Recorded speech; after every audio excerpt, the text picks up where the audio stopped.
यात्राएं निकाल रहे हैं। यहाँ लोग बाग बड़े बड़े मंचों से जाकर के कह रहे हैं कि भैया हिंदू एक है जाओ, ये है जाओ। अरे हिंदू उनकी कहा चले, यहाँ संप्रदाय एक नहीं हो पा रहे, भक्त एक नहीं हो पा रहे, भक्तन में लड़ाई चल रही है, तिलकों पे लड़ाई चल रही है, मंत्रों पे लड़ाई चल रही है, वेशभूषा पे लड़ाई चल रही है।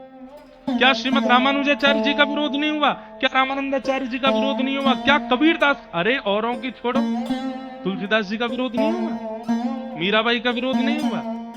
तो ये विरोध होना, संयोग होना, इनकी कृपा से हमारे जीवन में भक्ष भक्ष खाते थे वो छूट गया, गलत आचरण करते थे वो छूट गया। आचार्य चरण को कोई दूसरे श्रेष्ठ आचार्य चरण अपशब्द कहते हैं तो हम क्या करना? हम उनको भी मानते हैं, हम इनको भी मानते हैं, हम उनको भी आचार्य स्वरूप मान करके वंदन करते हैं और इनको भी। जिन महापुरुष की कृपा, जिनकी वाणी से हमारा जीवन परिवर्तित हो गया, उन्हीं महापुरुष को एक ऐसे महापुरुष अपशब्द बोल रहे हैं जिनकी वाणी भी हम सुनते हैं, हमारे घर में सब सुनते हैं। ऐसी स्थिति में महाराज जी क्या करें? लाली बोली कल से हम अन्न नहीं पाया है, हम इतने व्याकुल हैं कि ये सब क्यों हो रहा है। भैया देखो, ये आचार, आपको दोष नहीं देखना, आचार्य चरणों की सबके आपस में लीला है। सबसे खतरनाक तो हमें लगता है कल की भगवान कौन से राक्षस को मारने आएंगे।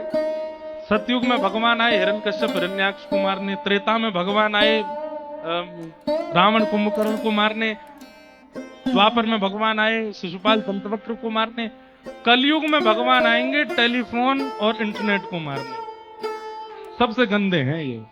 इन दोनों ने कोई नाम कल की है, आगे चल के हो सकता है क्लिक ही हो जाए, एक क्लिक करेंगे डिलीट, सब खत्म। जिस दिन पूरे विश्व का इंटरनेट बंद हो जाएगा उसी दिन कलयुग विश्राम।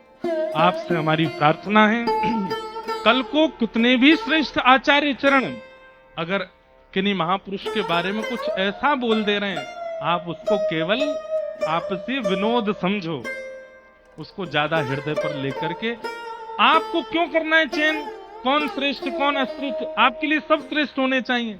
नित्यानंद महाप्रभु कल सुन रहे थे ना कथा में, वो घर घर जाके कहते हैं, बोले तुम्हारे बर्तन हम धो देंगे, तुम्हारे घर की सब्जी हम बना देंगे, तुम तो केवल हरि बोल बोलो। जब वे ये बात कह सकते हैं, चैतन्य महाप्रभु कहते हैं कि इस कलयुग में किसी जीव का त्याग नहीं करना, किसी जीव का उद्धार नहीं करना, सबको स्वीकार करना। क्यों? क्योंकि उसमें जो दोष है ये उसकी कमी नहीं है, ये कलयुग का प्रभाव है। ये कलयुग है। कई बार ये कलयुग अपना प्रभाव इस भांति दिखाता है कि हमें लगता है कि आचार्यों में आपस में विवाद हो रहे हैं, हम भक्त किस राह पे जाएं? आप तो जिस राह को पकड़ लिए हो उसी पे ही चलते चलो। क्या चैतन्य महाप्रभु का विरोध नहीं हुआ था? उनका भी विरोध हुआ था, ये तो चलता है। और एक बात और बता दूं मैं आपको, जब वे ही दोनों आचार्य चरण आमने सामने होंगे तो ऐसे गले लग लग के रोवेंगे कि देख के आप भी न्योछावर रह जाओगे, ऐसे हृदय से लगावेंगे, अरे मेरो भैया मिल गयो, अरे मेरो प्रियतम मिल गयो, मेरो प्रिय। ये वाद विवाद तो मध्यस्थ लोग करते हैं, और ये इंटरनेट वाले लोग। बात तो मेरे बहुत आती है, मैं बहुत कवर कर करके बोलता हूँ। अपराध किसी का नहीं है, अपराध उन लोगों का है जो प्रश्न करने जाते हैं आचार्य चरणों से। आपको ऐसे प्रश्न ही क्यों करने होते हैं जिससे विवाद बनता हो? आचार्य चरणों की कोई गलती नहीं है, हम आचार्यों में दोष देखेंगे ही नहीं, चाहे आप हमारे सामने उनको किसी भी रूप में प्रस्तुत कर दो, गलती तो आपकी है। वे तो बेचारे आचार्य चरण तो बड़े भोले हैं, उनको क्या पता होता है कि सामने हमारे कैमरा लग रहा है, ये लग रहा है, ये केवल अपने कंटेंट वायरल के लिए हमसे ऐसे। आपको पूछना ही नहीं चाहिए ऐसा भाव किसी से भी। अरे ऐसी बातें पूछो जिससे विवाद शांत होता हो, ऐसी बातें नहीं कि जिससे आग और तेज हो जाती है। कहीं दिख रहा है कि अग्नि लगी है और आप वहां झोंक करके कपूर फेंक आए तो आप अच्छे माने जाओगे? कहीं लगा कि भाई अग्नि चली है तो वहां जाओ, जाकर के थोड़ा पानी डाले आओ।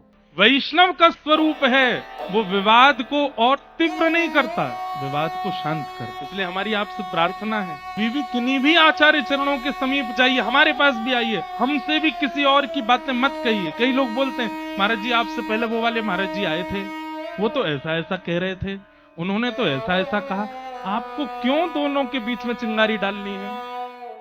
उन्होंने जो कहा वो सुन लिया, अब हमारी बात सुन लो बस। जिसमें आपको निष्ठा होती है उसका पालन करो। हमारी आपसे प्रार्थना है, ये वाद विवादों में मत चलो, बहुत कम समय बचा है हमारे पास में, जीवन बहुत छोटा है। ठाकुर जी का नाम स्मरण करके अपना जीवन उद्धार कर लीजिए। भैया युवा जैसे तैसे आए हैं भक्ति मार्ग पे, आचार्य चरणों के भाव से कहीं वो भटक ना जाएं। इसलिए हमारी प्रार्थना आचार्यों से नहीं, आचार्य गलत नहीं हो सकते, हमारी प्रार्थना तो उन लोगों से है जो उनकी बातों को दूसरों तक पहुंचा रहे हैं।